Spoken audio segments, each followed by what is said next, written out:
What are the admissions committee members looking for in an applicant?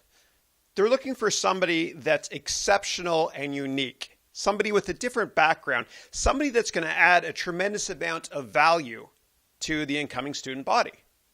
And so if you can pitch yourself as somebody that brings a very unique skill set, then your chances of getting in go up materially.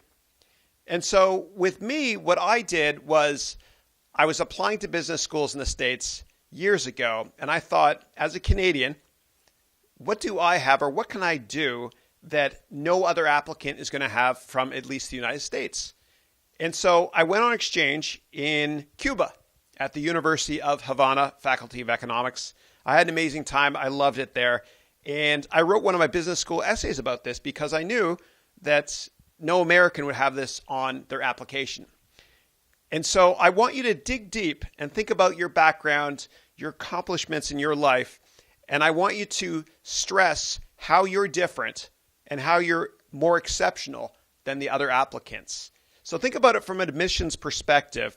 You have to diversify the student body. You also have to help the student body be quite unique as well and offer a different perspective. So I hope this is helpful for you. If you have additional questions on this topic, please send me a message, and I will be updating this course quite often. Thank you.